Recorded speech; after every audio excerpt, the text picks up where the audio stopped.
नमस्कार दोस्तों, मेरा नाम वीरेंद्र कुमार है और आज हम बात करेंगे एमएस एक्सेल के इन सभी 22 फंक्शन की जिन्हें आप स्क्रीन पर देख रहे हैं। किस तरह से ये सभी 22 फंक्शन एमआईएस रिपोर्टिंग और फाइनेंशियल मॉडल्स और टेम्पलेट्स में इनका क्या रोल है, किस तरह से इनकी भूमिका है और क्या क्या काम कर सकते हैं, इन सभी फंक्शन के क्या रोल हो सकते हैं, हम एक एक करके इन सभी फंक्शन को डिटेल में डिस्कस करेंगे और इनके वीडियोज आप तक पहुंचेंगे वन बाय वन। तो मैं एक चीज इससे पहले कि मैं आज इन सभी फंक्शन को पढ़ाना स्टार्ट करूं, मैं एक चीज ये बता देना चाहता हूं कि इससे पहले मैंने जो वॉच विंडो का वीडियो जारी किया है उस वीडियो को लेकर के जिस तरह का रिस्पांस मेरे पास आया है, मेरे सीनियर्स के मैसेज, कॉल्स, मेरे दोस्तों के मैसेज, कमेंट्स जिस तरह से मुझे मिले हैं, तो वो मेरे लिए एक बहुत ही पॉजिटिव पॉइंट है। तो उससे मुझे एनर्जी मिलती है और मैं और बेहतर तरीके से आपके सामने अपने इस कोर्स को, इन टॉपिक्स को, इन फंक्शंस को आपके सामने रखने की कोशिश करूंगा। तो चलिए मैं टाइम ज्यादा ना लेते हुए बात करूंगा एमएस एक्सेल के टुडे फंक्शन की बात करूंगा। सबसे पहले ये टुडे फंक्शन क्या करता है। टुडे फंक्शन बेसिकली ये एक वॉलेटाइल फंक्शन है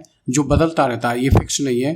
अगर मैं आज यहाँ पे टुडे फंक्शन लगा देता हूँ और एंटर करता हूं तो ये मुझे आज की डेट देगा, लेकिन जैसे ही इस फाइल को मैं जब कल ओपन करूंगा तो यहाँ पे डेट हो जाएगी 7 जून की जगह 8 जून, बिकॉज ये फंक्शन चेंज होता रहता है।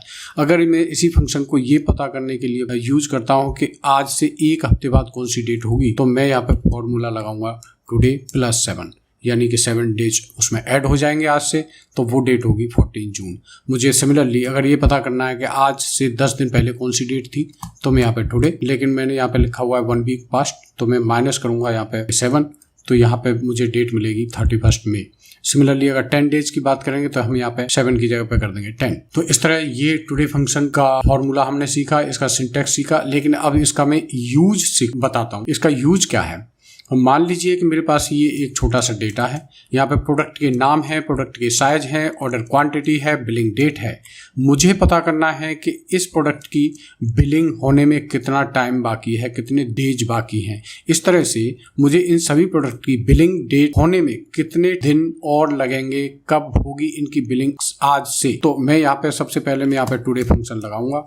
टुडे फंक्शन लगाने के बाद बिलिंग डेट से माइनस करूंगा टुडे को, और टुडे वाली ये जो डेट है इसको करेंगे हम F4, बिकॉज ये डेट मूव नहीं होगी, ये डेट मूव होगी, क्योंकि इसमें से सभी को माइनस करेंगे इसलिए ये फिक्स होगी। इसमें डॉलर साइन लगाएंगे और इसको फिक्स करेंगे। सो जैसे हम एंटर करेंगे तो यहाँ पे आएगा रिजल्ट आया 19। इसका मतलब ये हुआ कि ये इस प्रोडक्ट की जो बिलिंग होने वाली है वो आज से 19 डेज बाद होगी। सिमिलरली अगर मैं इसी फॉर्मूला को आगे कॉपी डाउन करता हूं तो ये मुझे सभी प्रोडक्ट की बिलिंग डेट कब होगी आज के बाद वो डेज मुझे मिलेंगे। अगर मैं यहाँ पे सेलेक्ट करके Ctrl+Shift+L यानी फिल्टर लगा देता हूं और यहाँ से मैं उन सभी प्रोडक्ट को सिलेक्ट कर लूं जिनके बिलिंग टाइम में 7 दिन या उससे कम का टाइम लगने वाला है, यानी कि लेस देन 8, तो यहाँ पे पता चलेगा कि ये सभी वो प्रोडक्ट हैं जो जिनकी billing within this week यानी कि अगले 7 दिन में होने वाली है। अब अगर आपके पास इस तरह से ये फॉर्मूला लगाना आता है तो आप ये पता कर सकते हैं कि इस वीक में जितने भी प्रोडक्ट की बिलिंग होने वाली है उनकी क्वांटिटी कितनी है, मेरा इन्वेंट्री का स्टेटस कितना है, और मेरे पास ट्रांसपोर्टेशन की क्या व्यवस्था है, किस तरह का ट्रांसपोर्टेशन मुझे चाहिए, ट्रक चाहिए, छोटा ट्रक चाहिए, क्या चाहिए, तो वो मैं प्लानिंग कर सकता हूँ। अगर मेरे पास स्टॉक नहीं है तो मैं स्टॉक मंगवा सकता हूँ। सो इस तरह की प्लानिंग करने में इस प्रोडक्ट की भूमिका कितनी जबरदस्त हो सकती है आप ये देख रहे हैं। मैं अभी एक और इसका यूज देखना चाहूंगा। यहाँ पे एक और डेटा है। इस डेटा में मेरा जो क्वेश्चन है वो ये है कि highlight the orders dispatch date which are due in next 15 days. अगले 15 दिन में जिन जिन ऑर्डर की बिलिंग होनी है, जो जो माल डिस्पैच होना है अगले 15 डेज में, उन सभी ऑर्डर्स को, उन सभी आइटम को करो हाईलाइट। सो मैं यहाँ पे करूँगा सेलेक्ट और कंडीशनल फॉर्मेटिंग में जाएंगे, न्यू रूल में जाएंगे, न्यू रूल में सबसे लास्ट वाला रूल टाइप चूज करेंगे और यहाँ पे लगेगा फॉर्मूला। यहाँ पे क्या फॉर्मूला लगेगा ये मैं बता देता हूँ। जो क्वेश्चन है, क्वेश्चन के अकॉर्डिंग मुझे ये पता करना है कि ये वाला जो आइटम है ये क्या, इसकी जो डेट है, डेट ऑफ डिस्पैच है, क्या अगले 15 डेज में फॉल करती है। तो ये हम कैसे पता करेंगे। यहाँ पे हम लगाएंगे एंड फॉर्मूला। एंड का मतलब यहाँ पे 2 कंडीशन लगेंगी, यानी कि ये डेट आज के बाद की होनी चाहिए, यानी कि टुडे फंक्शन आज के बाद की होनी चाहिए, और आज में अगर 15 दिन ऐड करता हूँ तो यानी कि आज है 7 जून और उसमें ऐड करेंगे 15 डेज, यानी 22 जून से कम होनी चाहिए। तो क्या ये ड्यू डेट 22 जून से कम है? आज से तो ज़्यादा है लेकिन 22 से कम है, इसलिए यहाँ पे आएगा फॉल्स। किस तरह से फॉर्मूला काम करेगा बाकी सभी डेट के लिए, जैसे लगाएंगे यहाँ पे एंड, स्मॉल में लिख सकते हैं, कैप्सन में लिख सकते हैं, कोई प्रॉब्लम नहीं है। तो यहाँ पे इस डेट को चेक करेंगे, इसके कॉलम को फ्रीज करेंगे और यहाँ पे लगाएंगे greater than today. Today function लगेगा सिंपल इस तरह से। एक पहली कंडीशन लग चुकी है। दूसरी कंडीशन अगेन ये इसके कॉलम को फ्रीज करेंगे अगेन और यहाँ पे लगाएंगे less than equal to today plus 15, यानी कि इसका मतलब ये हुआ कि अगर मैं ये 9 जून की बात करता हूं तो क्या ये 9 जून आज से बड़ा है? यस, आज से बड़ा है। क्या ये 9 जून टुडे यानी कि 7 जून प्लस 15 यानी 22 जून, क्या ये 22 जून से छोटा है? यस। तो इस डेट को हाईलाइट होना चाहिए। ये फंक्शन जो एंड फंक्शन है ये केवल ट्रू और फॉल्स देता है। और मैं यहाँ पे बिल्कुल क्लियरली बता देना चाहता हूँ कि कंडीशनल फॉर्मेटिंग और डेटा वैलिडेशन में जो रूल लगते हैं, जो फॉर्मूला लगते हैं, वो ट्रू और फॉल्स पे काम करते हैं। जहाँ जहाँ पे ये कंडीशन ट्रू होती चली जाएगी यानी कि ये कंडीशन सेटिस्फाई होती चली जाएगी, वहाँ पे डेटा हाईलाइट होता चला जाएगा as per your required format. और जहाँ जहाँ पे ये कंडीशन फॉल्स होती चली जाएंगी उन सभी डेटा को ये हाईलाइट बिल्कुल नहीं करेगा। तो जहाँ पे ये फॉर्मूला ट्रू होगा यानी कि वो डेट उस पीरियड में फॉल करती चली जाएंगी, वहाँ पे हम कौन सी फॉर्मेट देना चाहेंगे? मैं यहाँ पे फिल इफेक्ट डालना चाहूँगा। फिल इफेक्ट में से ये वेरिएंट चूज करना चाहूँगा। यहाँ पे मैं ओके करूँगा, उसके बाद अगेन ओके करूँगा और उसके बाद मैं फिर से जब ओके करूँगा तो आपने देखा कि ये वो सभी डेट हैं जिनकी बिलिंग अगले 15 दिन में होने वाली है। इस तरह से मैं टुडे फंक्शन का यूज़ कर सकता हूँ कंडीशनल फॉर्मेटिंग में। इसका अगला फॉर्मूला है मेरे पास नाउ और टुडे दोनों ही सेम फॉर्मूला एक तरह से होते हैं। सिर्फ ये फर्क होता है कि टुडे में सिर्फ डेट निकल के आती है और नाउ डेट के साथ टाइम भी देता है। दोनों ही वॉलेटाइल फंक्शन है। दोनों फंक्शन के अंदर आर्गुमेंट नहीं है, केवल ब्रैकेट ओपन किया जाएगा और ब्रैकेट क्लोज किया जाएगा और रिजल्ट आपके सामने आएगा। तो अगर मैं यहाँ पे लिखता हूँ नाउ, सो ब्रैकेट को करेंगे ओपन एंड देन ब्रैकेट को करेंगे क्लोज। सो जैसे हम करेंगे एंटर तो यहाँ पे आपने देखा कि डेट के साथ ये फंक्शन मुझे टाइम भी देता है। ये फंक्शन भी वॉलेटाइल फंक्शन है। जैसे हम यहाँ पे कहीं पे कोई भी एक्टिविटी शीट में करते हैं, F2 करेंगे तो ये डेट के साथ डेट वही रहेगी लेकिन टाइम बदलता जाएगा, बिकॉज टाइम हर सेकंड बदल रहा है तो टाइम बदलता रहेगा। उसके बाद दूसरा फंक्शन यहाँ पे मैं बात करूंगा डेट फंक्शन की, which is very very important. तो डेट फंक्शन किस तरह से काम आता है हमारे डे टू डे वर्किंग में, ये हम बात करेंगे। डेट फंक्शन में 3 आर्गुमेंट होते हैं, ईयर, मंथ एंड डे। ये तीनों आर्गुमेंट को पर अलग से भी जान लेने की जरूरत है। तो अगर मेरे पास ये कोई डेट है, इनमें से ईयर को कैसे एक्सट्रैक्ट करेंगे सबसे पहले हम ये जानेंगे। तो यहाँ पे लिखेंगे हम ईयर। ये फंक्शन इस डेट में से जो ईयर है वो निकाल के देगा। तो हमने देखा यहाँ पे ईयर मेरी आ गई 2022। इसी तरह से इस फॉर्मूला को कॉपी डाउन करेंगे तो इस डेट में जितनी भी डेट ईयर्स हैं उनको निकाल के देगा।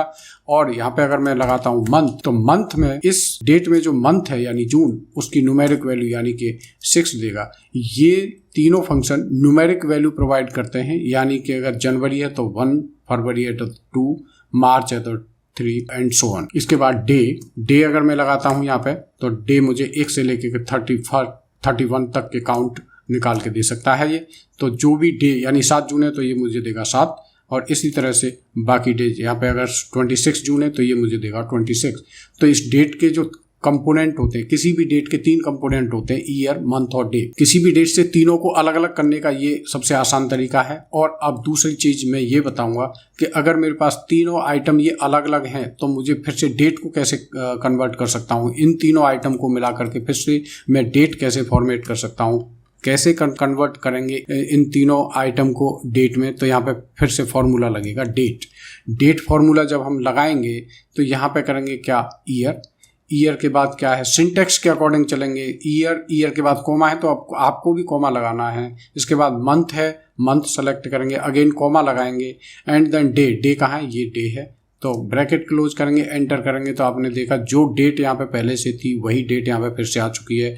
इसी फॉर्मूला को नीचे से कॉपी डाउन करेंगे तो यही फॉर्मूला सभी के लिए हो जाएगा अप्लाई। तो जिस तरह से मेरे पास पहले डेट थी, मैंने उससे मंथ या डे अलग अलग किया, फिर से मैंने दोबारा से उनको कंस्ट्रक्ट करके डेट को क्या है कि तैयार किया है। इसके बाद डेट फंक्शन का एक और यूज मैं यहाँ पे देखना चाहूँगा। डेट फंक्शन क्या क्या कर, डेट फंक्शन के बहुत सारे यूजेज हम आगे देखेंगे, बहुत सारे फंक्शन लगाएंगे जहाँ पे हम डेट फंक्शन को यूज करेंगे। एक्चुअली जब डेट किसी फॉर्मूला के अंदर मुझे डेट की रिक्वायरमेंट होती है तो वहाँ पे डेट, सिंपल डेट ना डाल के वहाँ पे डेट फंक्शन को यूज करता हूँ, which is very easy and उससे मेरे जो फॉर्मूला है वो एरर फ्री काम करता है और लगाने में आसानी होती है। तो अभी मेरा यहाँ पे जो क्वेश्चन है वो ये है कि calculate total order quantity for the month of June, यानी कि यहाँ पे बहुत सारी बिलिंग डेट हैं, यानी कि इनमें अक्टूबर भी है, जुलाई है, मार्च हो सकता है, सितंबर है, अगस्त है, बहुत सारे मंथ हैं, लेकिन मुझे केवल उन क्वांटिटी को सम करना है जो पर्टेन करती हैं जून मंथ से, यानी जो जून मंथ में जिनकी बिलिंग डेट होनी है। तो यहाँ पे फॉर्मूला, हम एक फॉर्मूला है हमारे पास सम प्रोडक्ट। ये फॉर्मूला सम प्रोडक्ट इतना वाइड और इतना बड़ा फॉर्मूला है कि इसके बारे में जितना कहा जाए उतना कम है, लेकिन मैं इस फॉर्मूला की एक अलग से सेपरेट सीरीज लेकर के आपके लिए आऊँगा। ये बड़ी बड़ी प्रॉब्लम्स को, बड़े बड़े रिक्वायरमेंट उनको करेगा फुलफिल। किस तरह से करेगा जब मैं लाऊंगा तब बताऊंगा।